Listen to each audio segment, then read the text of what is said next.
styr på det hele. Nu vil jeg, som vi også kan høre, jeg er lidt på udebane, kan man sige. På et par forskellige fronter. Jeg befinder mig i Holstebro lige nu. Og jeg sidder over for en ung mand, kan vi godt sige. Det siger jeg bare.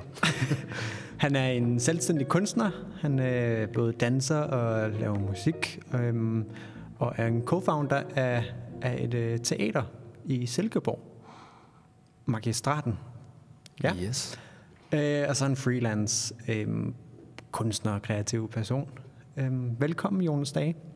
Tusind tak, Kasper. Velkommen. Var det korrekt, det jeg fik sagt? Det var det i hvert fald. Det var, du kom meget godt omkring det, sådan de væsentlige punkter. Godt. Det var også bare for at give det sådan et godt overblik. Nemlig. Jeg har jo været så heldig, at du havde lyst og tid til at køre hele vejen til Holstebro, både for at se lidt en forestilling, som jeg arbejder på sammen med Lukas, og for at lave den podcast. Det er jeg glad for. Yes. Vil du starte med at fortælle lidt om dig selv? Kort om dig selv. Ja, det kan jeg godt. Jeg har vokset op ude på landet imellem Aarhus og Silkeborg, et sted, der hedder Farhede, som ligger sådan 8 km fra Hammel.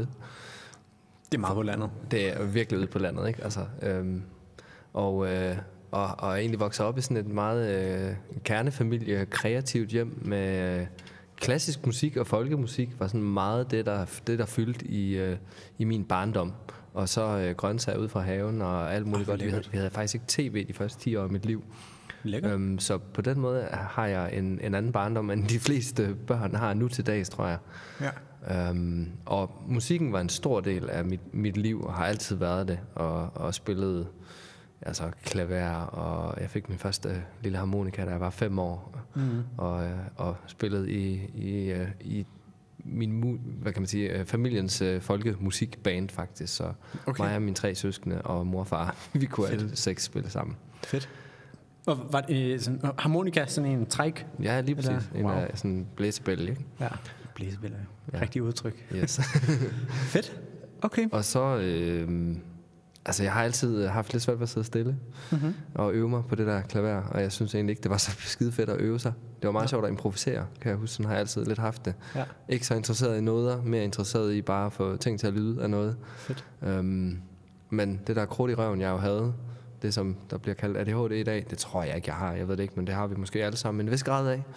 Men det gjorde i hvert fald, at første gang jeg så nogen breakdance, det gjorde jeg som 13-årig på en studietur til Norge i 7. klasse.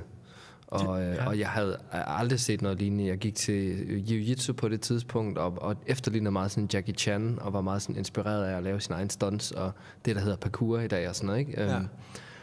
Men da jeg så en, der lavede windmills og six steps, så var jeg bare sådan, shit man, det er det der, jeg skal. Fedt. Og så har jeg faktisk sådan forfulgt den drøm lige siden. Og det er jo tilbage i 2000 og... Hvad har det været? 2001? Ja, er jeg nok startet med at danse. Du startede som... Var det 13-årig eller 14-årig? Ja. Okay. Så kan man selv regne ud, hvor gammel jeg er. Ja. Ja. 80'er barn. 80'er barn, der har vi den. Yes. Okay, og så startede du med breaking der tilbage i 2001. Og hvor længe gik du til det? Eller hvor længe dykkede du breaking? Ja, man kunne ikke gå til så meget dengang, så det var meget sådan, så gik jeg på et hip-hop-hold, eller hvad kaldte de det? MTV Showdance, tror jeg gik til, eller sådan noget, den stil. Og det var jo... altså, jeg måtte jo simpelthen finde det her miljø. Altså, og heldigvis var min første danselærer fra den kreative skole i Silkeborg... hun havde kontakter til danserne i Aarhus, så fik arrangeret en workshop med Steffen Rasmussen og David Laudrup og de gamle Ground Elements gutter, som jeg så tog til Aarhus og begyndte at træne med derefter. Så det var jo meget den autodidakte stil. Altså der var ikke rigtig nogen, der viste mig, hvordan jeg skulle gøre tingene dengang. Og det prøver jeg jo selv at lave meget om på med det undervisning, jeg selv giver til mine elever. Altså det var... Ja, bare lige for at tage den lidt længere, så som 18-årig, der gik jeg til audition på et sted, der hedder Dansestudiet i Aarhus, som havde en uddannelse i moderne dans. Og det eneste hip-hop uddannelse, jeg kunne finde dengang, det var Flow Dance Academy og Jeg tror næsten, det var det, der var. Ja, det var i København. Ja, og jeg var så ung, at jeg på en eller anden måde ikke var klar til at rykke rødderne op på den måde. Så jeg opdagede, at der var den her moderne dansuddannelse, privat også i Aarhus. Og den endte jeg med at gå på i 3,5 år. Okay. Så jeg er uddannet moderne danser, som det hedder. Eller lad os kalde det contemporary danser i dag, ikke? Altså, men det var først, da jeg stod i min første balletklasse, at det gik op for mig, at jeg havde 2 sider. Så man kan sige, at jeg havde breaket en del over, hvor jeg lavede alle mine freezes på den ene side af kroppen, og stod på en hånd på den ene hånd kun, og så videre. Ja. Og da balletlæreren sagde, vi vender os lige om en gang, så var jeg sådan, jeg har 2 sider. Og siden da, så har jeg jo trænet alt til begge sider. Ja.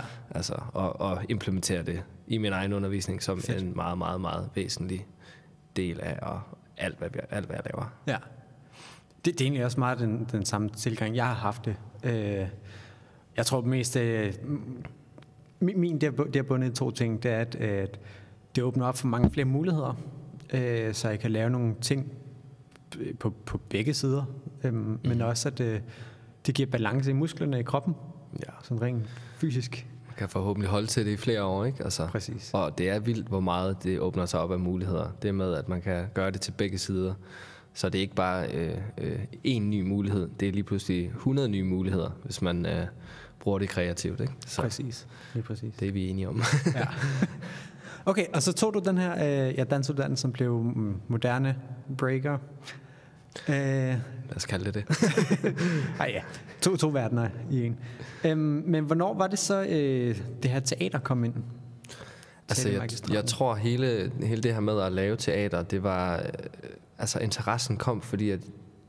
Altså, jeg elskede breakdansen, og jeg elskede hiphop-kulturen i det hele taget, og synes, det altid har været spændende at være en del af. Men jeg har aldrig været den der har været helt vildt glad for at battle. Jeg kunne godt lide at jamme og træne og lave shows, men jeg var ikke den store sådan battlehoved. Det har jeg aldrig rigtig været, selvom jeg elsker battles, ikke? Altså, så jeg begyndte jo at kigge mig lidt omkring og fandt ud af, at hey, der er altså også en anden verden her, som er sådan performativ. Og det fandt jeg bare meget mere som noget, der tiltalte mig som menneske, og det her med at udtrykke sig og ikke nødvendigvis vinde og tabe hele tiden. Ja. Så på den måde kom jeg ligesom ind i teaterens verden, og det jeg var i mange år, har jeg lavet mange forskellige stykker, og både store og små og solo og indland og udland, men endte så her før corona med en af mine venner, som tidligere havde teater i Aarhus, der hed Ambassaden, som jeg også var med til at åbne op tilbage i 2012 i deres åbningskabaret. Min første gang som abe. Hvad er en åbningskabaret?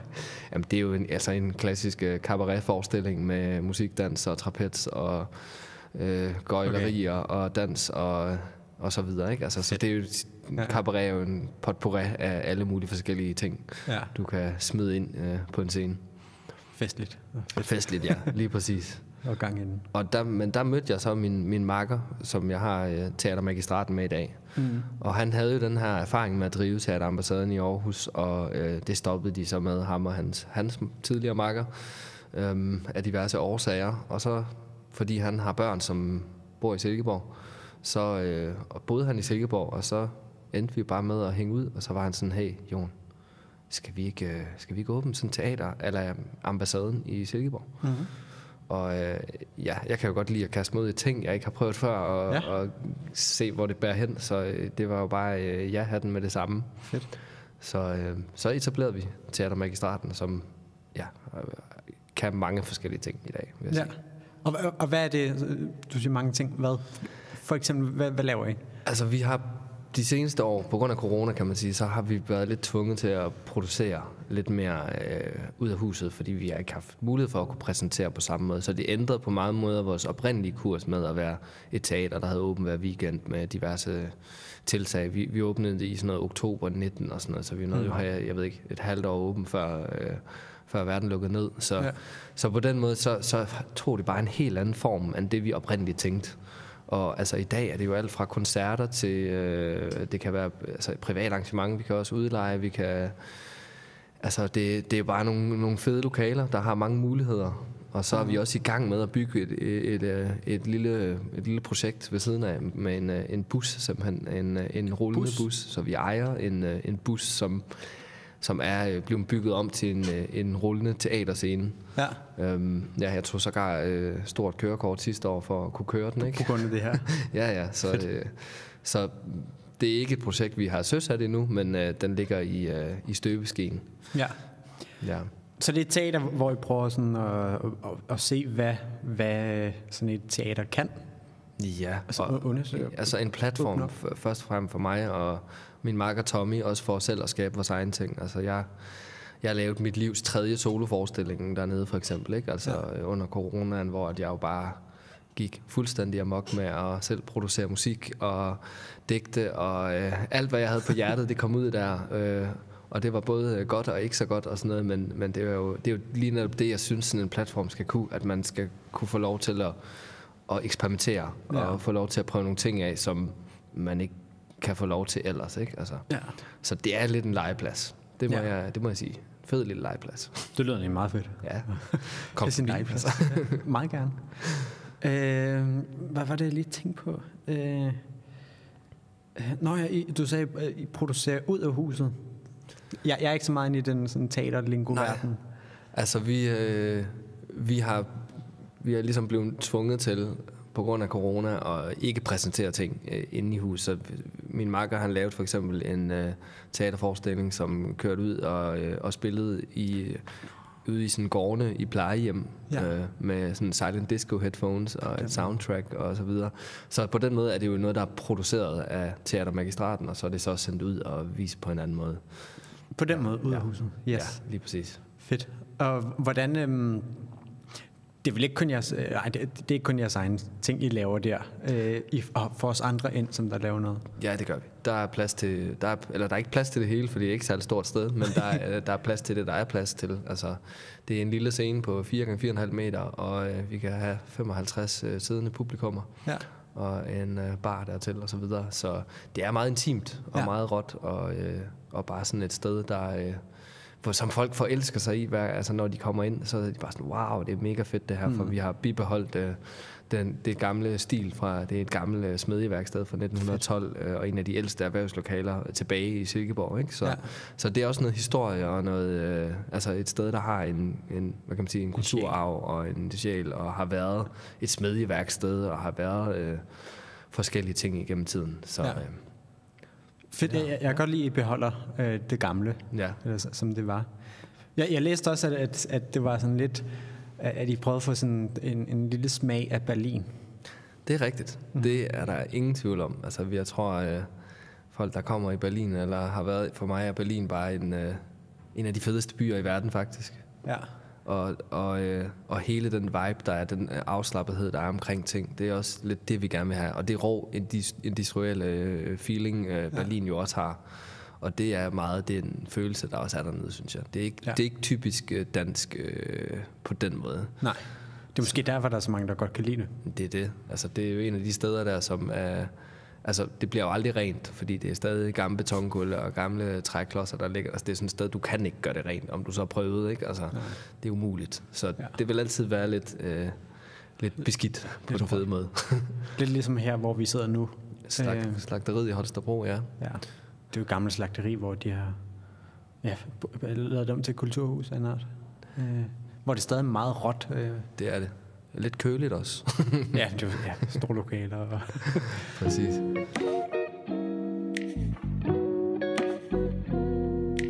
Okay. Og hvordan kan I få det til at sådan løbe rundt og køre et teater? Altså, vi har haft kulturstøtte i en del år, og har faktisk frasagt os det nu af flere årsager. Fordi vi har brug for at omstrukturere lidt og lave lidt mere en forretning ud af det. Så vi har nogle ting i støbeskeen lige nu, som jeg ikke vil sige for meget om, fordi det siger du bare ikke. Det er ikke officielt eller noget. Så, men altså personligt, så lever jeg jo ikke af at have det teater. Det er i et foreningsregi, og det er faktisk der, jeg vil sige, jeg lægger min frivillighed i denne verden på mange måder. Så det, jeg lever af, det er jo at være performer og undervise og lave diverse opgaver, ikke? Altså, Så, så det, altså vi lever, mig og min makker, vi har ikke sådan en fælles økonomi i det daglige. Nej. Vi har en forening, som vi passer, ikke? Altså, og så har vi vores egen liv kørende. Så det er sådan et hobby-passionsprojekt? Det kan man sige, det er. Ja. Og nogle gange, når vi har søgt penge ind til noget og fundraiser noget, så er der jo en løn at få for et projekt, vi laver. Ja. Så det er jo for mig bare endnu et sted, jeg kan skabe noget. Ja. Men jeg er ikke dybt afhængig af det sted. Jeg er heller ikke... jeg har mange... Jeg kan godt lide den tanke om at have mange heste at spille på, om man vil. Så man ikke bare har et sted, hvor man har indkomst. Fordi så... ting kommer og går i den her verden, ikke? Altså, og noget åbner op, og noget andet lukker. Og hvis man som kunstner har alle bolde i en skål, så tror jeg, at man... Ja, så taber man altså også meget nemt. Så jeg har en mentalitet og et fokus på bare at sprede mig selv ud og lave så meget forskelligt som muligt. Det der med, at mange begge små laver en lidt større å, ikke? Altså, det er tit den måde, jeg overlever på, om man vil. Ja. For det er ikke noget glamourøst liv at leve som kunstner. Nej, det er desværre ikke for nogen. Nej. Hvis man gerne vil have penge, så skal man da måske finde på noget andet at lave, ikke? Altså, selvfølgelig er der penge nogle gange, så er der en fed hyre på ingen tid, men så er der altså også tit, der ikke sker så går det 10 måneder, altså med uden noget. Du kender det lige så godt som mig, ikke? Altså, jeg har dog gået, jeg har en ingeniøruddannelse. Nå, bare sådan en lille PhD der. Bachelor kun, men jeg tænker, og alligevel så kan jeg ikke lade være med at gå så meget ind i musik og dans. Det er noget, der driver en. Og det jeg plejer at sige, det er, det lyder som, jeg kan godt lide at sige, man bliver ikke rig på dans, men man bliver rig på oplevelser. Helt enig. Der er så meget i det. Og det, hvis vi snakker rent økonomisk, så er der ikke nok penge i det, efter min mening. Altså, det burde give meget mere. Vi er underbetalte på alle mulige planer, ikke? Altså, og det er jo, altså jeg har lavet en livsstil, der passer lidt til det. Altså, bor i en etværelse, ikke? Altså, jeg har ikke familie og børn og den slags, jeg skal tage mig af. Og, altså, jeg har en bil, det er jo en udgift, jeg har, men det er også den frihed, jeg har. Til at komme rundt. Og det også afspejler også meget, at jeg faktisk ikke er flyttet til København, ligesom 80% af mine teenage barndomsvenner er. Ja. Ikke? Altså, så jeg er jo ligesom den der er blevet tilbage, om man vil. Ligesom folk plejer at spørge mig, bor du stadig i Silkeborg? Og mit svar er sådan, jeg har ikke sagt noget om, jeg vil flytte, så jeg ved ikke, hvad du mener med stadig. Ja, det gør jeg stadig. Ja. men for mig er det et udgangspunkt. Og jeg har fundet ud af, at det også kunne, altså jeg har fundet ud af at gøre det til min styrke. Altså at man lige pludselig sætter Silkeborg på kortet nogle gange. Altså jeg tror da, at nu er det mit indtryk i hvert fald, at folk i danseverdenen, hvis de tænker Silkeborg, så vil de måske også tænke Jon. Og det er jo sådan lidt det, jeg har tænkt om. Så laver jeg lidt et synonym her. Så hvis man tænker på Silkeborg, så ved folk, at Jon er der. Altså jeg ved, at jeg kender i hvert fald mange i branchen, ikke? Som godt ved, at jeg holder til der. Ja. Så det er sådan, der er lidt, måske er der lidt stolthed i det, uden jeg er den der render rundt og er den stolte type eller sådan noget. Mm-hmm. Så jeg tror, jeg er lidt for meget ydmyg jyde til at rende rundt og være sådan, jeg er alt det her. Jeg kommer af Silkeborg. Men det er lidt sjovt, man kan faktisk, hvis man googler mig nogle gange, hvilket jeg jo selv gør selvfølgelig indimellem. Det ved jeg ikke, om I andre gør derude også, men... Det gør jeg også nogle gange. Okay, jeg googler mig selv, altså så kommer min gamle forening, som jeg stadig har, som hedder King of Jutland, som jo plejede at lave internationale breakdance battles. Ja. Den kommer jo op, og så står der jo mit navn og det hele, så det er lidt sjovt, og sådan, så står der mit navn og King of Jutland inde, og jeg er sådan lidt... Jamen, det kunne man godt misforstå det der, men det gør ikke noget. Nej, det er bare griner. Det er bare griner, ja. Du kender historien bag. Lige præcis. Fedt. Ja. Og nu er Danmark heller ikke så stor. Altså, det er jo ikke så vanvittigt lang tid at køre til København, hvis det er... Nej, det gør det ikke. Men sjovt nok er der jo typisk længere fra København til Jylland og den anden vej. Så det er en klassiker. Ja. Men det er fedt, du er her, Kasper. Det er så dejligt. Jamen, ja. Kom mere til Jylland, altså. Jamen, jeg har... Ja, uden at afsløre for meget. Jeg har tænkt lidt over, sådan haft et lidt godt øje til Jylland. Der er jo nogle fordele i forhold til København. Det er mindre, ja, men altså for det første sådan det kedeligste, det er billigere. Ikke vanvittigt meget, men det er lidt billigere. Der er lidt mere plads, der er lidt mere ro. Det er et andet tempo herover af min opfattelse. Det er det. Og altså, det at du har startet det her teater her i Silkeborg, det tror jeg ikke vil være så nemt i København. Tror jeg, du har fuldstændig ret i. Så der er sådan lidt, der er lidt kortere til ting, og lidt nemmere til mange ting, man gerne vil. Det er som om, der er mere, der kan lade sig gøre nogle gange, fordi der heller ikke er lige så mange om budet. Præcis. Man står ikke nødvendigvis og træder hinanden over tæerne for at få lov til at lave noget kulturelt. Nej. Og man ved jo også fra fonde og så videre, de skal jo også sørge for at sprede kulturstøtte ud og sådan noget, og det har vi jo netop brugt til vores fordel ved at sige, så sætter vi Silkeborg på kortet, altså så gør vi noget her i Silkeborg, som jo så også har fået den support, som det skal have, efter vi lige kæmpede et par år for at få noget støtte fra det lokale, men det har vi. Fedt, godt genved. Mm-hmm. Vi giver ikke op, det gør vi ikke. Nej. Hvordan kan man komme ind og lave en forestilling hos jer, for eksempel? Jeg tror for det første, at man skal være opmærksom på begrænsningerne. Ja. Selvfølgelig skal vi som kunstnere se mulighederne i begrænsningerne, men også forstå, at vi kan ikke hænge en trapez op i loftet, eller vi har ikke, det vilde lyssetup, eller altså det er meget på den skrabede udgave. Altså, og det, som vi gerne vil som teater, det er jo selvfølgelig også at have sådan rimelig bredt udvalg af, hvad vi præsenterer. Så man kan jo prøve at ringe til os og sige, hey, vi har det her projekt, vi kunne godt tænke os at gøre det her, men for os er det ret vigtigt, at man selv kommer med nogle midler, fordi at vi har erfaring fundet ud af, at det der med at præsentere alle mulige andre, det er der bare ikke rigtig penge i. Og det for os er det vigtigt, at der er en lille smule mål for øje også, fordi at, ellers har vi bare ikke tid til at gøre det, desværre. Nej.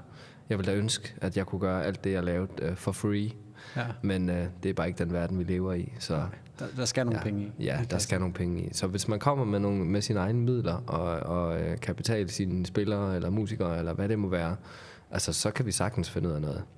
Men hvis man bare kommer og forventer, at vi sætter op for et eller andet projekt, det kan ikke lade sig gøre. Nej. Så skal vi også have søgt midler først. Vi har gjort det før, altså lavet nogle små festivaler og sådan nogle ting, ikke? Altså, hvor vi har fundet midler og fundet de kunstnere, vi skal bruge. Men ja, som tiden går, og vores fokus ændrer sig, og ja, altså så er det lidt forskelligt, hvad vi laver nu. Og som sagt er vi i gang med at sadle lidt om, for at finde ud af, hvordan vi laver mere en forretning ud af det. Ja. Så ja. Ja, jeg vil egentlig også have spurgt, hvad jeres mål er med det, men det har du også lidt svaret på. Ja, og hvad er vores mål med det? Altså, vores mål er der selvfølgelig at have et sted, der kan køre lidt af sig selv. Ja. Med det rigtige setup. Og jeg tror stadig, vi har endnu at finde ud af, hvad det er for et setup, det skal være. Så ja. Okay. Så, men der kommer mere. Der kommer noget mere, ja. Og i mellemtiden, så render vi rundt og laver alt muligt andet. Altså, jeg er meget i, apropos teater, så er jeg jo meget i børneteaterverdenen. Har jeg været her de sidste halvandet års tid. Har jeg turneret meget med teater, der hedder Hvid Støj Sceneproduktion. Og været ude, jeg tror, jeg arbejdede for dem sidste år, måske 170-80 dage eller noget i den stil. Og også produceret en ny forestilling. Ja, det var en stor del af mit arbejde sidste år. Og vi er også på vej her næste måned på det, der i sin tid hedder Aprilfestivalen, som hedder Klap Festival nu, hvor vi så skal præsentere en ny forestilling, der hedder Tøj. Og det glæder jeg mig rigtig meget til. Så forhåbentlig giver det noget turnéaktivitet i efteråret. Ja. Men det er jo den verden, jeg er i også. Altså, det er ud at præsentere noget, ud at vise, hvad vi har lavet, og så skal det jo ud at sælges, ikke? Altså, jo, forhåbentlig. Ja, det... Tøj, er det også en børneforestilling? Det er en børneforestilling, ja. Den blev produceret sidste år med et team af folk selvfølgelig. Den er støttet helt op i Statens Kunstfond og så videre, så den er flot. Jeg tror jeg havde 12-13 ugers fuldtidsarbejde med Hvid Støj på den forestilling. Producere den, og så spillede vi 25 shows på Aarhus Teater november-december. hvor vi ligesom fik den testet ordentligt af, og nu bliver det spændende at søsætte den stille og roligt nu her, først i næste måned til Aprilfestivalen, eller Klapfestivalen, som den hedder, og så er det jo derfra, at den måske de næste par år kan afføde noget turnéaktivitet. Ja, selvfølgelig. Så det krydser jeg fingre for, fordi at, det er sjovt. Altså, jeg elsker at stå på den scene, faktisk. Det må jeg sige, også som jeg bliver ældre. Jeg bliver ikke så træt af rampelyset. Nej. Jeg kan godt lide at være i rampelyset. Du kan godt lide opmærksomheden. Ja, jeg kan godt lide opmærksomheden. det er fedt. Det er fedt med en, der brænder for det, og bare elsker at være der og underholde. Ja. Tak. Og hvad er det så ved de her... Hvad er det, du godt kan lide ved at være i rampelyset? Hvorfor? Hvorfor er det federe? Ja, hvorfor er det fedt? Altså, en side af det er måske ens lille ego, der gerne vil være vigtig i den her verden, ikke? Altså, det er jo en side af det, men en anden side af det også, at jeg kan godt lide at give noget til andre. Altså på en eller anden måde kan jeg godt lide, jeg føler jeg har noget på hjertet i hvert fald, og vil meget, meget gerne inspirere, om man vil, altså om folk bliver inspireret, det kan jeg selvfølgelig ikke sige, men i hvert fald min intention er da helt klart at åbne folks hjerner lidt op, altså også med alle de forskellige ting, jeg har lavet, det altså specielt mine egne soloprojekter og soloforskning, jeg har lavet, altså der har jeg virkelig eksperimenteret, men også gået efter at lave ting, som kan provokere lidt, og som forhåbentlig får folk til at kigge lidt anderledes på noget, eller tænder noget i dem, som gør, at de måske får mere mod på at udleve deres egen drømme. Fordi det tror jeg bare ikke, vi kan få nok af. Altså folk, der tør at gå forrest, og tør at stille sig op og sige, jo, alle sammen, lad os få noget til at ske her.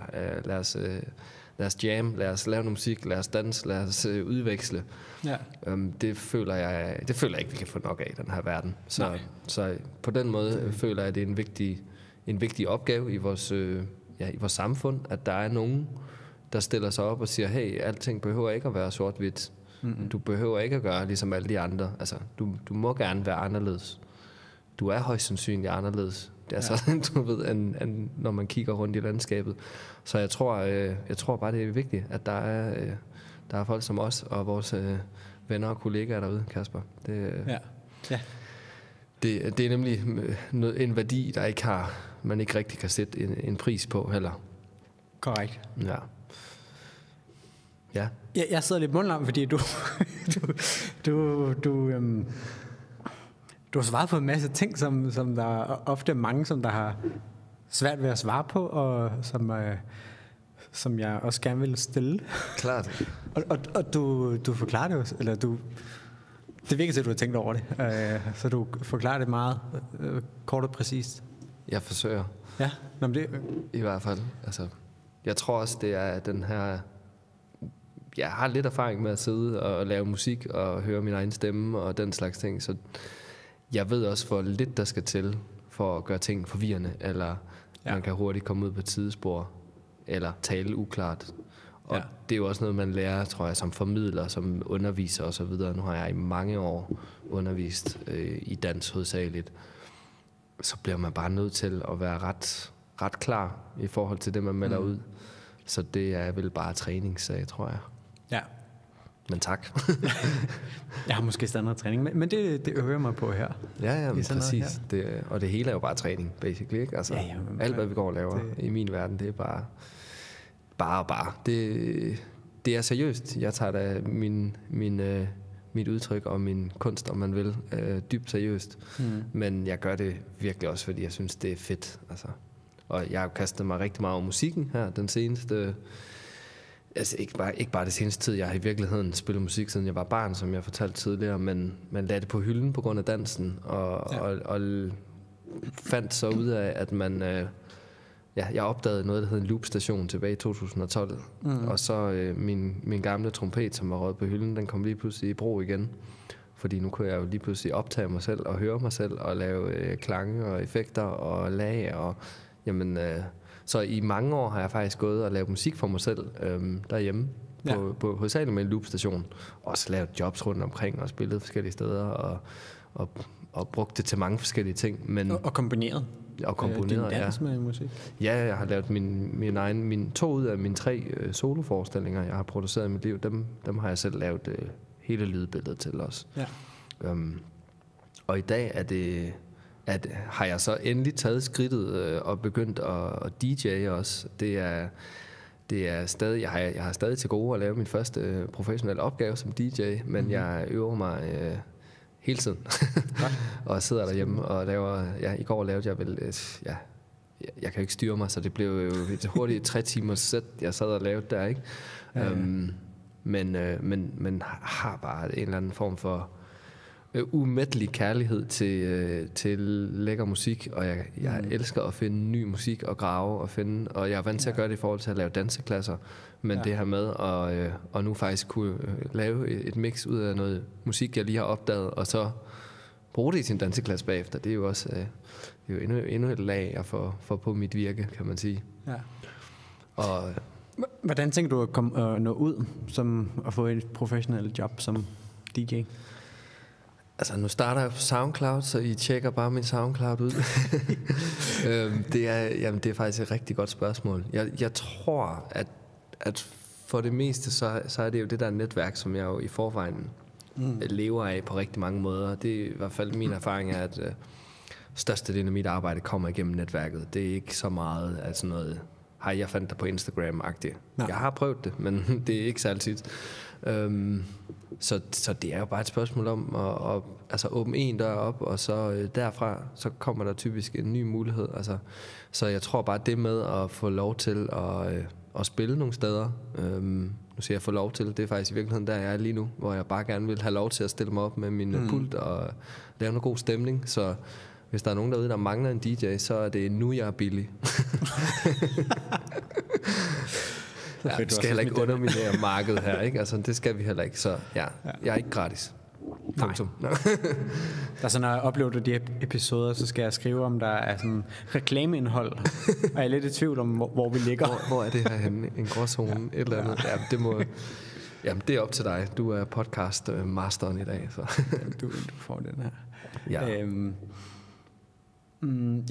Jeg tænker, det er bare for det første netværk, men også være proaktiv.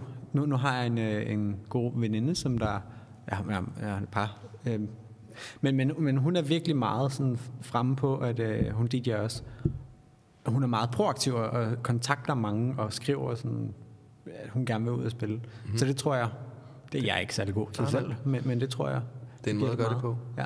Det er en måde præcis. Jeg hører, hvad I siger, og jeg lader mig inspirere. Ja, for jeg tror, du har fuldstændig ret. Det er jo også bare med at gribe knoglen, altså, som man siger, og sige, hey, prøv at høre, jeg eksisterer, og jeg kan jo ikke se, hvorfor jeg ikke skal kunne stå nede på Ibiza og spille noget fed musik og drikke en drink og få en hyre for det. Altså, det kan jeg sagtens se ske. Altså. Ja. Og det er jo også noget at gøre med, tror jeg, at som man bliver jo ældre med tiden.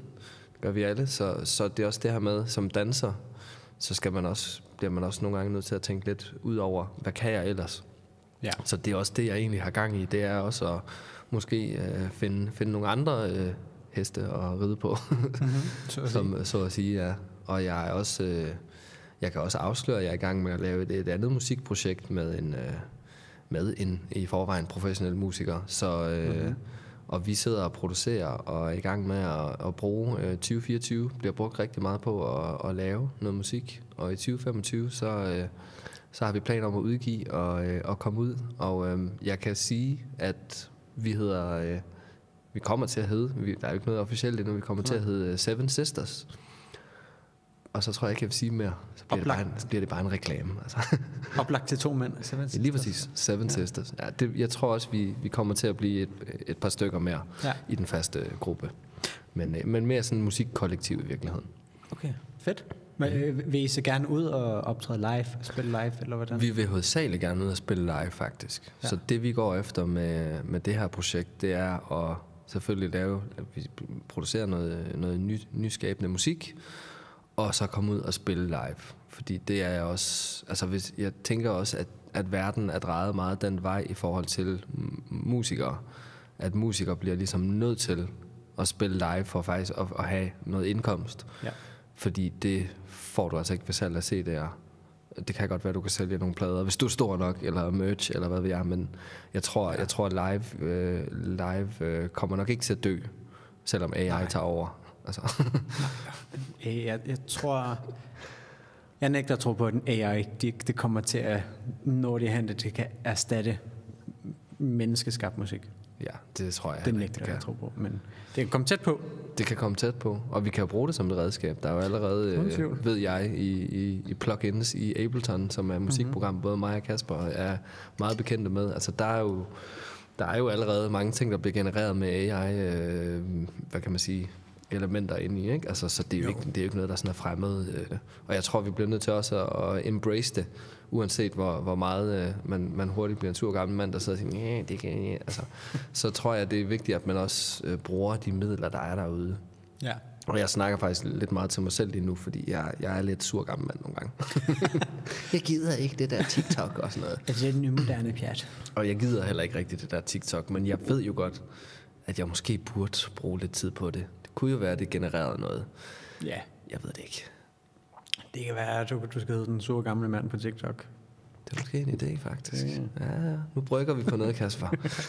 Hvad med de sure gamle mænd? Så kan vi sidde og brokke os sammen. Jamen, jeg ved ikke om... fordi jeg er ret vild med sådan ny teknologi og... Shit, okay. Ja. Forkert partner. Men måske kan jeg være sådan den modsætning, og, så jeg belyser det og siger sådan, jamen, det er jo egentlig også meget fedt på det, fordi man kan bruge det på den her måde. Ja, men det kan da godt være, at vi kunne... Vi finder et godt navn til det så. Ja, men det er også fedt at høre, at du embracer også teknologien. Det gør jeg. Og jeg prøver virkelig at se begge sider. Jeg har lige hørt for nylig, at altså, der er nogle processer, der skal styre de her AI's. Nogle computer, der sidder og udregner alt det her. Og der er noget med, at hørte jeg fra en programmør, at hver gang man sådan giver den en prompt, så bruger den noget med sådan 1 liter vand, for at sådan kunne processere den her udregning, eller hvad der sker i den. 1 liter vand? Altså... I forhold til sådan at køle af. Okay. Så der er faktisk et forbrug af vand for at drive AI? Det kan, eller det er måske, omregnet til vand. Jeg ved ikke lige, hvordan de gør, men jeg ved, der findes vandkølet computer. Ja, klart. Og så er der sådan luftkølet og alt sådan noget. Og pointen med det er, at man... det er den negative side af det. Ja, at man bruger ressourcer. Man bruger mange ressourcer, energi, man bruger mange ressourcer. Ja. Det er sådan, det er en del af det negative. Ja. Men også, at det er sådan, det kan være sådan lidt uhyggeligt måske, at der er noget AI, der kan... Hvis udviklingen kommer i de forkerte hænder, så kan det gå lidt galt. Det håber jeg ikke, det gør. Men... Nej. Og hvem ved, måske AI allerede styrer verden, og vi ikke aner det. Altså. Bare lige for at vende den op og ned der. Og nu er det ikke en konspirationsteori-podcast. Nej, det kan faktisk det. Det var ikke det. Ja. Men AI, det skal vi prøve at embrace, fordi det er en del af fremtiden, i hvert fald som det ser ud lige nu. Det kan godt være, at det bare er en craze lige nu. Og hvor alle tænker sådan, det er det fedeste, og så om et år, så er vi tilbage til tryk-knap-telefoner eller drejetelefoner. Så jeg har tænkt lidt sådan, som danser i hvert fald, så er der sådan, der går lang tid før vi har en robot, der sådan kan virkelig danse som et menneske, ikke? Altså jeg tror næsten ikke engang, det kan lade sig gøre, vel? Men altså, i dag sker der ting, man ikke tror kan lade sig gøre, så man skal aldrig sige aldrig, men på den måde tror jeg, som danser, man måske næsten er lidt mere sikret, end man er som musiker på en eller anden måde. Fordi at jeg har hørt nogen snakke om, måske var det en anden podcast, jeg hørte, omkring altså det her med, at altså i fremtiden, så vil meget populær musik i virkeligheden være AI-genereret. Så måske 80% af det, du hører i radioen, det er bare AI-genereret, ikke? Altså, hvor det andet, det bliver måske mere sådan niche-ting. Ja. Ligesom de fleste sådan meget interessante ting i den her verden, det er jo typisk lidt niche, desværre. Man vil jo ønske, at det som man finder interessant og spændende og anderledes, og kunne komme lidt mere frem. Men sådan er det bare. Vi lever i en verden, der altid, i hvert fald som den ser ud nu, har et meget sådan kommercielt udgangspunkt, ikke? Altså fra den gængse person derude. Og fred være med det. Ja, og jeg tror egentlig på en måde, vi går lidt ind i en tid, hvor jeg tror, det kommer til at splitte os mere på den måde, at det bedste eksempel, jeg har, som du måske sådan kan relatere til, det er, da breaking kom ind i OL. Fordi der så jeg meget, der var en side, der sagde, sådan, det de sure gamle mænd i anførselstegn, sådan, breaking i OL, det er ikke en sport, det er en dans, det er født på gaden, det er en kultur. Og så er der de andre, der siger, fedt, vi er blevet anerkendt. Mm. Der er nogen, der smider penge i os, men vi skal lige finde en mellemvej, hvor vi begge sider er glade. Men det splittede mere altså mellem det kommercielle break og det hvad hedder det? Undergrunden. Undergrunden break, ja, præcis. Det gjorde det sådan lidt mere tydeligt, den opdeling, kan man sige. Det føler jeg også lidt, vi går hen imod med alt det her nye teknologi. Mm-hmm. Om at der er nogen, der embracer det rigtig meget, og så er nogen, der siger sådan, nej, så bruger jeg en drejetelefon. Ja. Og virkelig går all in og sådan smider alt elektronik væk. Ja, det er klart. Det bliver nok bare mere ekstremt på en eller anden måde. Ja, det har jeg en idé om. Ja. Uden jeg er nogen spåmand på nogen måde. Men, klart. Men ja, og så delte det jo faktisk også kulturen meget. Altså det her med OL, ikke? Altså der er jo virkelig meget stærke holdninger i dansmiljøet. Ved du og jeg, ja, det er der altid. Det er rigtigt. Så altså jeg kan for det meste se ting fra flere sider, og jeg kan både forstå den ene og den anden, men sådan grundlæggende i forhold til break-kulturen, som både du og jeg jo faktisk har mødt hinanden igennem i sin tid også, ikke? Jo. Altså der er desværre nogle gange meget store spillere, der ligesom kommercialiserer det, ikke? Altså og penge går nok ikke i sidste ende til den, der rent faktisk er den store kunstner på gulvet. Nej. Og det er jo stadig, synes jeg, synd. Ja. At der stadig er lidt meget at pengemændene bagved det. Men der skal vi jo også blive bedre forretningsmænd så som kunstner, ikke? Altså det bliver man også nødt til at være i dag. Altså nu har jeg været selvstændig siden hvornår jeg tror jeg åbnede min virksomhed i 2010. Mm-hmm. Min egen enkeltmandsvirksomhed, som stadig kører 10 eller 12. Ja, jeg kan ikke engang huske det. Det er længe. Det er ved at være mange år, ikke? Altså, ja. Og det har jeg lært mig meget, ikke? Altså det har lært mig meget at prøve at drive forretning også.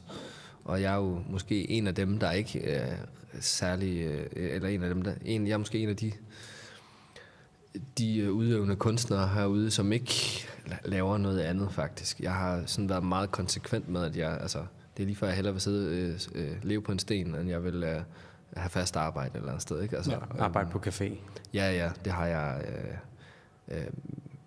Jeg har aldrig arbejdet på en café faktisk. Jeg har så haft et sidespring, hvor jeg så prøvede at importere kaffe til Danmark. Det er en anden historie. Det hed Marley Coffee og så videre, men det kostede mig flere 100.000, men jeg har også lært noget omkring forretningsdrift igennem det. Ja.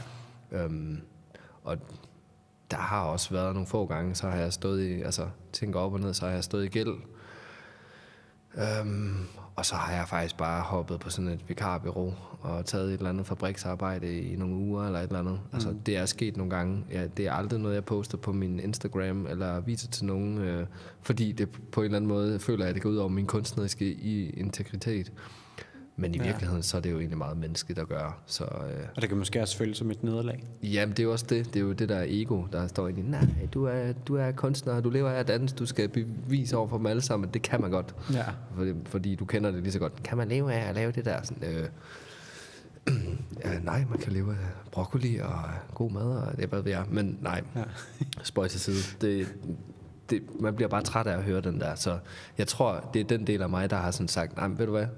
Det kan godt være, at jeg den her sommer har haft det her natarbejde på den her fabrik i 1,5 måned, men det var faktisk 9 uger.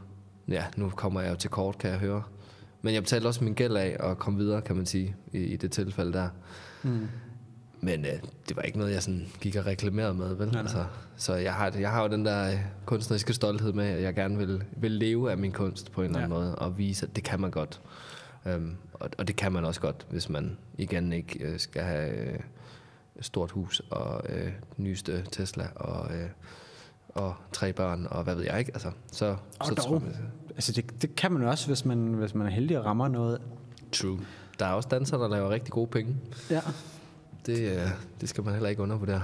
Men jeg tror også, det er lidt mere satset at gøre det, eller satset inden for dans, og hvor man lige havner. Hvor man rammer, det er også, altså, du kan jo også...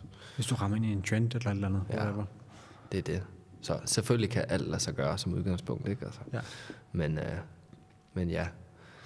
Så din stadighed, hvis jeg kan kalde det, at du ikke vil lave andet end kun arbejde med noget dans eller noget kunst. Det bunder ud i din lidt stolthed.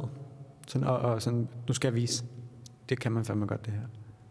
Ja, det vil jeg indrømme, at der er der sådan en stolthed i det. Og også på mange måder, synes jeg, igen, at være lidt eksemplet.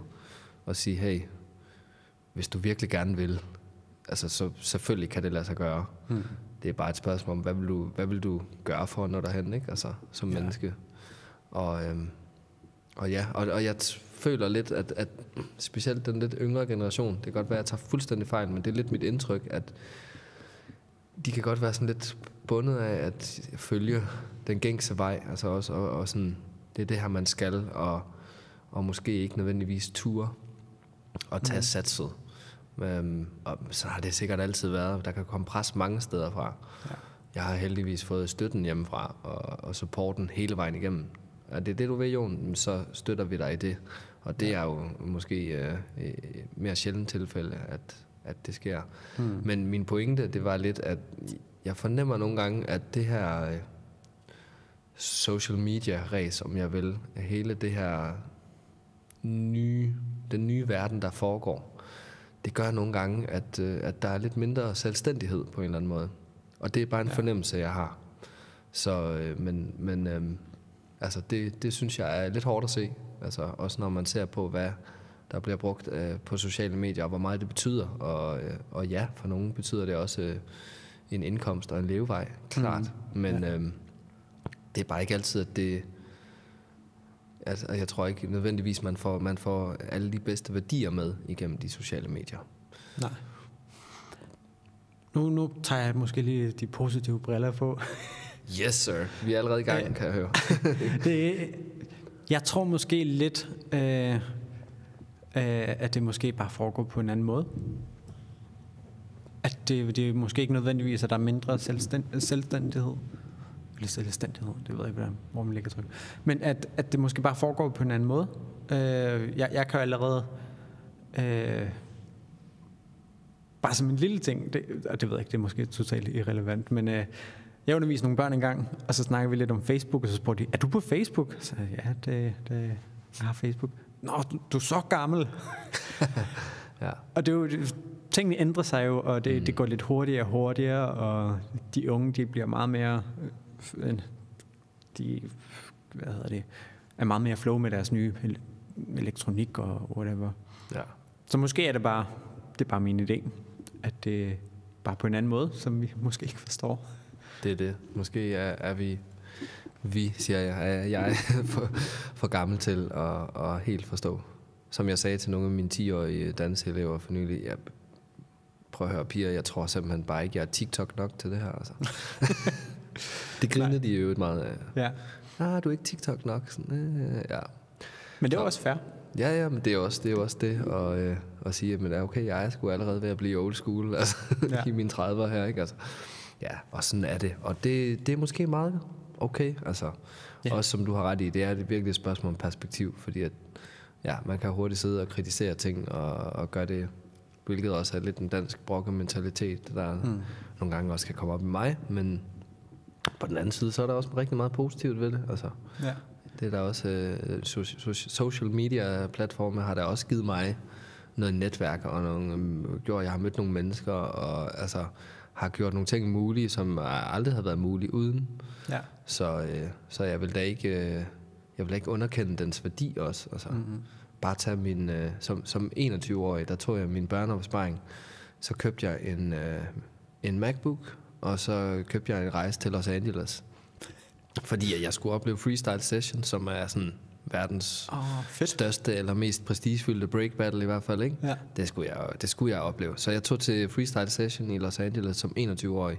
Og det var dengang MySpace eksisterede. Det er der nogen, der kan huske. Og på MySpace, der kommunikerede jeg med en jævnaldrende gut, som var breaker ligesom mig. Og ham har jeg kommunikeret med et års tid. For vi havde bare fundet hinanden der. Hey, fedt breakbillede, fed video, et eller andet. Kommenterede vi lidt til hinanden. Men det endte jo med, at Adam han kom og hentede mig i lufthavnen i hans Chevrolet og kørte mig rundt i 3 uger i LA, ikke? Altså, sådan. Og det var MySpace, wow. Altså det var før Facebook. Jeg kan huske, første gang jeg hørte om Facebook, det var faktisk i 2007 i Los Angeles. Ja. Så selvfølgelig har det en værdi på den måde, at man kan møde folk. Fordi ellers så havde jeg jo faktisk haft svært ved at komme rundt i Los Angeles uden kørekort, uden bil. Ja, og har man mødt over MySpace? Over MySpace, ja. Fedt. Ja. Og det er et spørgsmål. Du købte MacBooken kun på grund af MySpace? Nej, det havde ikke noget med hinanden at gøre. Jeg vidste bare, at det var fremtiden. Det var Apple. Okay. Ja. Det der Microsoft, det er for dem, der er rigtig computernørder, er mit indtryk. Og Apple, det er sådan lidt mere for dem, der bare bruger det kreativt. Ja. Yeah. Anyway. Ja. Off topic.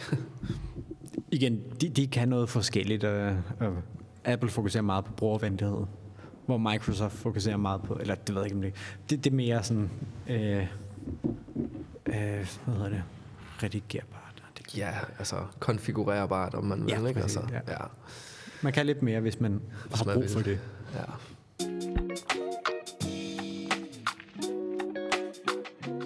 Når du skal udvikle en solo, hvad er din proces så? Og hvad kunne du godt tænke dig? Nej, det har du svaret på. Hvad er din proces? Når jeg har udviklet mine solo-forestillinger tidligere i livet, så har det meget været møntet på et indre behov. Et behov for at måske faktisk komme af med noget af det, som jeg har skabt. På den måde forstået, at for eksempel har jeg lavet hundredvis af korte loops på min loopstation, altså lydbider. Skrevet digte ned, og typisk når at livet har været hårdt i forhold til heartbreaks eller den slags ting, som jo også er en del af livet. Der er tit sådan meget kreativt, der kommer ud. Og nogle gange er det selvfølgelig helt okay at lave noget kreativt, uden at det kommer ud til en modtager. Det har også en værdi. Men det føles virkelig rart faktisk også at komme af med noget af det. Så er det sådan lidt som om, at nu har jeg ligesom opført de her digte, og jeg har spillet det her musik, og jeg har gjort det her. Så det er ikke noget, jeg har behov for at gøre igen. Nej. Så det er sådan lidt at komme af med noget af alt det, der faktisk kommer ud af mig, fordi jeg ikke kan lade være jo. Så det er et output, og jeg tror, altså, jeg lavede min første soloforestilling i 2012. Human Doing hedder den, og den handlede meget med sådan menneske fra fødsel til død and beyond, hvor jeg var meget optaget af det esoteriske og du ved, det åndelige og så videre. Jeg havde min egen views på det, og der arbejdede jeg med videoprojektion, fordi det kunne jeg godt tænke mig at lære noget omkring. Fedt. Så i 16 lavede jeg min anden forestilling, Impression, som handlede mere om sådan den melankoliske og sangvinske og så sådan personligheder. Og der stillede jeg mig op og lavede monologer, og der skrev jeg sådan en hel historie, som jeg fik en amerikaner til at indtale med en god accent, og igen lavede jeg så musikken til det. Det var første gang, jeg sådan prøvede at lave musikken. Og jeg endte med at spille den eneste gang, den der forestilling Impression på Teater Svalegangen i Aarhus. Men det var måske ikke så vigtigt, om jeg spillede den 1 gang eller 100 gange. Det handlede mere om igen, at jeg kom af med det her, jeg ligesom havde inde i mig. Ja.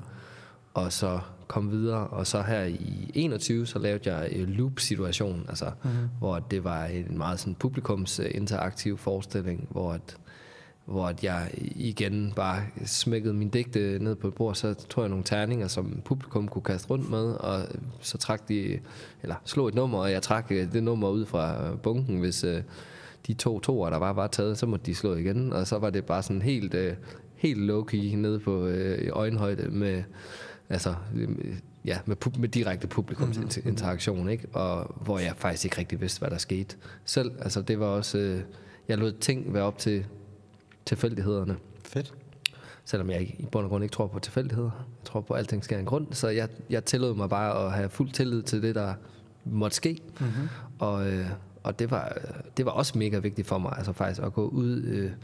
Altså grunden til, at jeg gjorde det på den måde, det var fordi, at jeg har et eller andet stort behov for at bare kunne gribe det, der er. Jeg kan godt lide at gribe det, der er. Jeg kan godt lide at improvisere i ting. Jeg kan godt lide at freestyle, som jeg jo kender fra breaking og så videre. Altså, du ved, det er meget at gribe det, der kommer. Jeg er ikke den strukturerede type nemlig, så jeg kan rigtig godt lide bare at være sådan, lad det ske, der sker på stedet, og være til stede i det. Det har en kæmpe værdi. Og du spurgte mig lidt til min proces. Jeg ved ikke, om jeg fik svaret direkte på det. Jo. Det er jo, processer kan jo være på mange måder, og tilgang. Ja. Og det var en tilgang, det var sådan et outlet, en måde for dig at komme ud med noget på. Præcis. At du kan lave nok så meget for dig selv, men også det er for lov til at bare komme ud med det. Ja, og komme af med det faktisk, ikke? Altså videre næste ting, fordi jeg har åbenbart den der trang til, at jeg godt kan lide ting, der er sådan, har et nyt stykke musik, en ny måde at bevæge sig på, altså jeg er ikke så god til at gå og lave den samme suppe, jeg har lavet de sidste 10-15 år, selvom man nogle gange gør det, og bliver nødt til at gøre det, og gentager sig selv 1 million gange. Og sådan er det også. Det kan jeg også godt, det kan jeg godt acceptere, at det er omstændighederne, og man skal også gøre det, man ved virker nogle gange, ikke? Altså, men jeg elsker og kaste mig selv ud på dyb vand. Altså, så længe det ikke er sådan rigtig vand. Jeg snakker metaforisk. Jeg er lidt vandskræk. Jeg kan bedre lide at blive på landet. Okay. Men ja, metaforisk dybt vand, det er lige mig. Fantastisk. Jeg kan virkelig relatere til rigtig meget af det, du siger. Også noget, du snakker om tidligere. Det med, at det er fedt at bare komme af med det, og sådan videre til næste, fordi at jeg elsker at skabe og kreere, og det behøver ikke at bare være én ting eller inden for et område. Præcis. Det nok også derfor, at jeg har fået en podcast op at køre. Det er det. Jamen, og hvorfor ikke? Altså, det er jo tit et spørgsmål. Den har jeg da i hvert fald taget med mig. Hvorfor ikke? Hvorfor skulle vi ikke prøve? Hvorfor skulle du ikke lave en podcast? Ja. Altså, hvorfor skal jeg ikke være... Hvis jeg har lyst til at DJ, så skal jeg da DJ. Hvis jeg og det er bare... min erfaring er nogle gange, det her med... at tørre at investere i sig selv, det er nogle gange...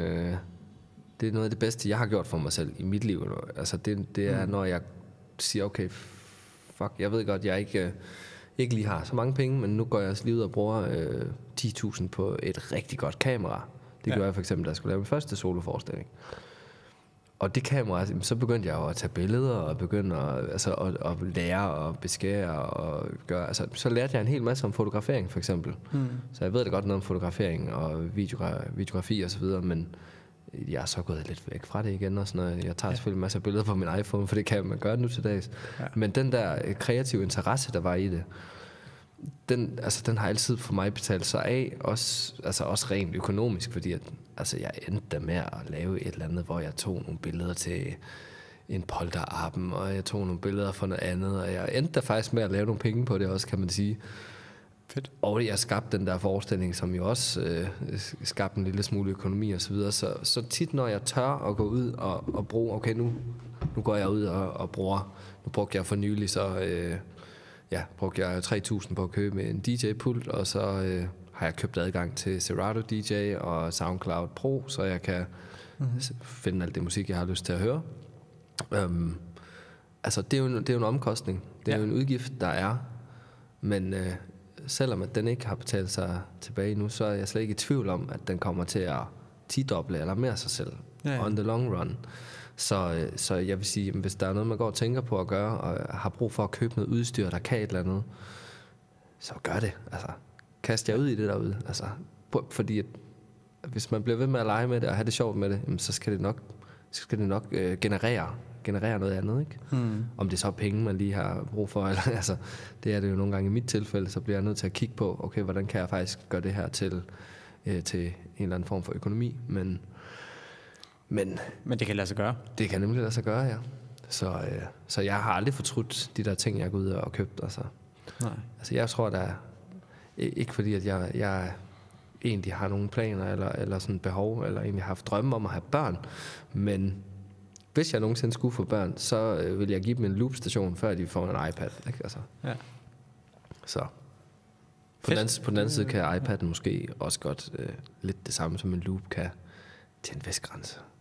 Den kan også noget, der findes jo forskellige apps. Der er jo mange apps, ja. Ja. Men det er lidt federe, synes jeg. Det er simpelthen lidt mere lækkert at have noget taktilt. Præcis. I stedet for bare en skærm, man trykker på, så er der nogle knapper, og man kan trykke noget ind. Lige præcis. Ja. Vi sidder jo også og laver musik.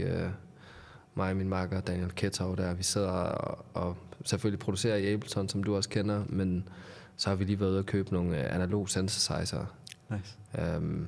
Og Behringer, den ene, den der hedder Pro 800, som er en polyfonisk synthesizer. Sådan en mere eller mindre kopi af, hvad hedder den, Sequentials Prophet 6 eller sådan noget. Okay. Den er, altså, men det her med at få, den anden vi købte, det er så The Wasp, som også er fra Behringer, som kan lave sådan lidt mere crazy-agtig lyd, men den er i altså en tone, ikke? Ja. Men det her med at sidde og kunne skrue på tingene, altså gør det live, altså vi kan jo godt lave MIDI-filer stadigvæk, og så kan vi sidde og manipulere med dem på de her synthesizer. Det giver bare et helt andet lag til den lyd, vi laver, end hvis du sidder og spiller det direkte ind i Ableton, for eksempel. Ja. Så jeg kan rigtig godt lide det taktile, altså også den analog del, også som loopstation lige når der par. Ja. Og det her med, at der er begrænsninger. Det er for eksempel det som jeg ved ikke, jeg interesserer mig for mange ting. Jeg har en gammel kammerat fra Silkeborg, shout-out til Kent Østergaard, som er lokal kunstmaler der. Han er den vildeste kunstmaler. Mm-hmm. Han er en ældre herre, og vi gik meget på kunstmuseer sammen før i tiden, og han lærte mig rigtig meget om det her med lag i farver, og hvordan får du en farve til at være levende, og hvad skal der til. Altså sådan kunsthåndværket fik jeg en hel masse insight-viden i. Og altså det her med at dykke i dybden af ting, det er det samme som jeg jo også, altså som man kommer til at gøre med musikken, når man så får et nyt lag i hænderne, et nyt instrument eller andet.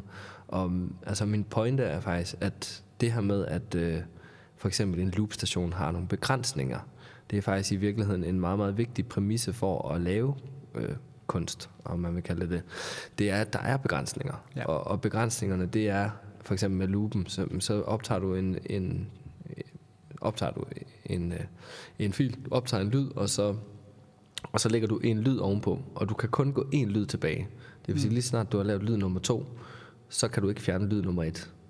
Så det lag, altså det kan du gøre på computer i dag. Der kan du bare manipulere alt, som du vil. Men den har de der begrænsninger. Og det lærte mig sådan at sige, det var ikke lige det, jeg ville have lavet. Og nu kom jeg til at gemme det, eller jeg kom til at optage ovenpå, og jeg kan høre nu, det ikke er helt, som jeg vil. Og så lærte jeg at finde ud af, for det første, sådan, hvordan bruger jeg den her såkaldte fejl, det som jeg ser som en fejl, om man vil. Hvordan bruger jeg den? Hvordan gør jeg den til en del af lyden? Enten ved at maskere den med noget andet, eller ved at lade den faktisk blive en større del af det track, jeg nu engang arbejdede på, eller måtte arbejde på. Ikke? Ja. Så på den måde, at det her med at lave det der perfekte, det kan også noget, men det uperfekte, det er nogle gange bare federe. Altså, der er noget magi i det. Der er noget magi i det. Der er noget, altså, og når man kan høre at noget bliver spillet live, eller når man sådan har følelsen af, at der er nogen, der sidder og spiller det, det giver også bare en anden følelse, end at der er nogen, der har smidt det ind på en computer. Samples og whatever. Men det hele har berettigelse i min verden. Ja, selvfølgelig. Så ikke for at kritisere nogen eller noget, men det synes jeg bare er fedt. Det er vigtigt, at der er begrænsninger i, jeg er enig. I kunsten. Ja. Jeg har også oplevet meget tit, hvor jeg sidder og hygger mig med musik, og så kommer jeg til at lave noget, en fejl igen. Jeg kommer til at smide noget ind et forkert sted, eller skrue op for noget forkert. Men det lyder mega godt. Og var sådan, okay, det havde jeg nok ikke tænkt på at gøre på noget tidspunkt. Præcis. Og så der, ja, ved en fejl kan der opstå noget helt andet, ja. Ja, og vi skal ikke være så bange for at fejle. Det er jo også... Det var også det, jeg faktisk prøvede at gøre med min sidste soloforestilling. Det var meget at sige til folk, altså sådan, det skrev jeg også i teksten, PR-teksten til, og sådan, at det er jo, altså, lad os gå ud og ja, kaste os selv ud over scenekanten, og tage derud, hvor det hele bare går galt, og hvor folk sidder og nærmest og krummer tær, fordi det nærmest bliver for meget, ikke? Altså, ja. Og altså, jeg kan huske, at jeg tror i den periode der, jeg tror aldrig, jeg har oplevet faktisk en større frihed i at lave det, jeg laver, fordi at jeg var faktisk for en gang skyld i mit liv ikke sådan rigtig berørt af, hvad andre tænkte eller synes, fordi jeg vidste godt, at noget af det, jeg lavede, det er fandme noget lort. Men noget af det er fucking fedt, ikke? Altså, ja. Så på den måde var jeg også bare sådan, det er fint, at du kommer til mig bagefter og siger, det var ikke lige mig. Jamen, det forstår jeg godt. Det er så cool. Men den person derovre har armene over hovedet lige nu, og det skal selv hjem og lave et eller andet, ikke? Altså, du ved, at det er jo det, jeg gerne vil. Altså, det der med at skubbe andre i den retning. Man kan ikke ramme alle heller. Nej, og det kan vi ikke. Nej. Men det er fedt at være et sted, det var, som jeg var der i 21, da jeg lavede loop-situationen, hvor jeg ikke, altså jeg havde ikke, der var ikke rigtig noget, der lige kunne røre mig i forhold til det her, jeg laver nu. Altså, jeg havde selv søgt pengene, jeg havde fået midler til det, jeg satte det op, og jeg, altså, du ved, super stolt af at bare gøre det, fordi jeg havde lyst til at gøre det, altså. Ja. Uden at skulle være afhængig af, hvad andre synes, eller hvad...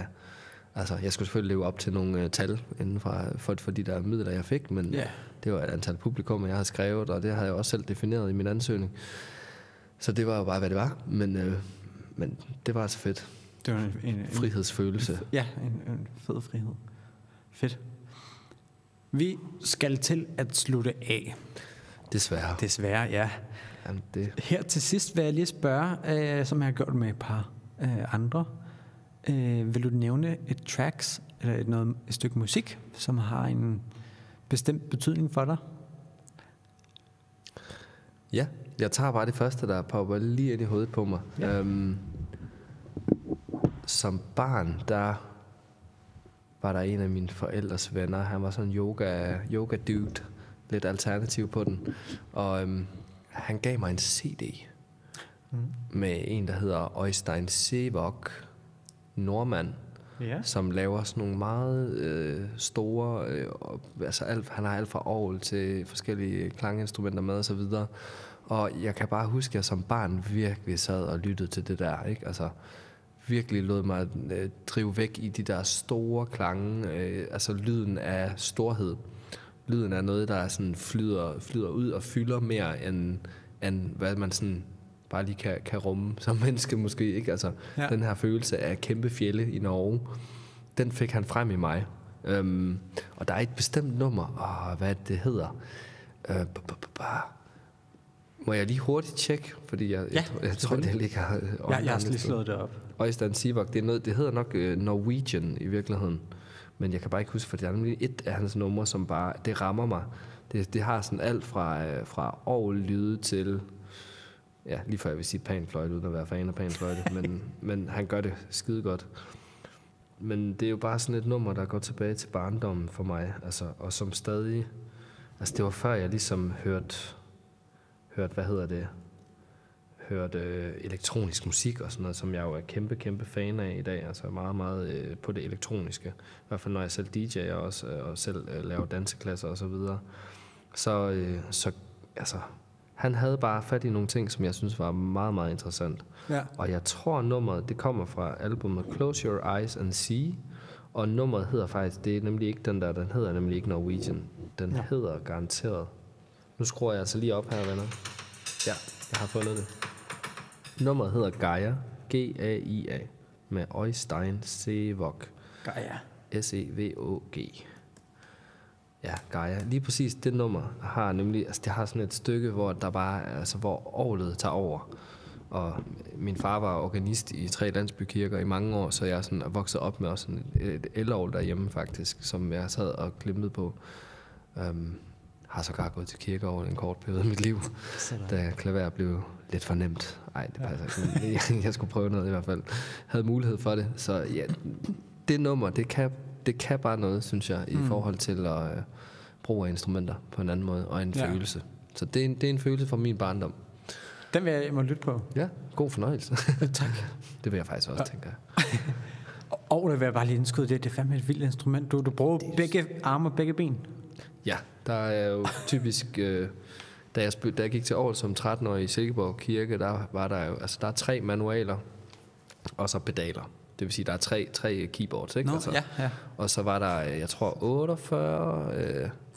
48, hvad hedder sådan nogle, man kan hive ud. Så der var 48 sådan klange, du kunne ligesom bygge det op. Wow. Og hvis du hiver alle de der 46 eller 48 registre, hedder det. Hvis du hiver de registre derud, boom, så får du bare en klang. Altså, det er lidt at sidde sådan med magten i sine hænder og tænke, wow, vildt mand. Det er ret sjovt, faktisk. Jeg begynder at forstå, at jeg havde også en lille afstikker som snedker. Eller startede på en snedkeruddannelse. Og der kunne man sådan senere vælge, om man ville være... på uddannelsen, der var der sådan møbelsnedker eller orgelbygger. Okay. Og jeg tænkte, det er meget specifikt, hvorfor er der...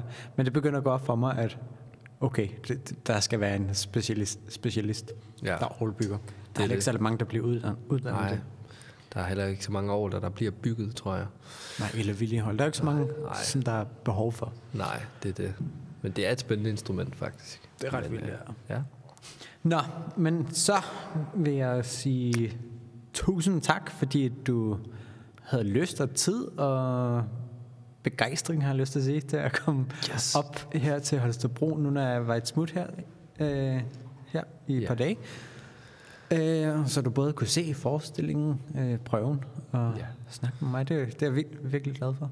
Det er jeg også glad for. Jeg synes, det er et rigtig, rigtig vigtigt stykke arbejde, du laver, Kasper. Tak. Og dejligt, at vi kan møde hinanden, og vi lærer hinanden bedre at kende her også. Og hjælper med at få de skabende stemmer ud over stepperne, ikke? Så, lige præcis. Så tak, fordi jeg måtte være med. Jamen, selv tak. Og det er jo bare gået for mig, at hvor meget mere ens vi egentlig er. Hvor meget vi minder om hinanden. Jeg har altid syntes, du var for vild for resten. Altså som danser. Jeg har altid set dig på gulvet som værende rigtig dygtig. Altså. Okay, wow. Tusind tak. Jeg har altid haft et øje til dig i break-miljøet der. Tænkt sådan, Kasper the Friendly Ghost, he got moves. Tusind tak. And he can DJ.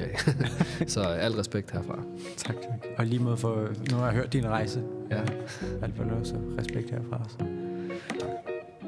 Tak fordi I lytter med. Ha' det godt. Ha' det godt, Jon. Du må også have det godt, Kasper. Tak. Pas på dig selv. Ses.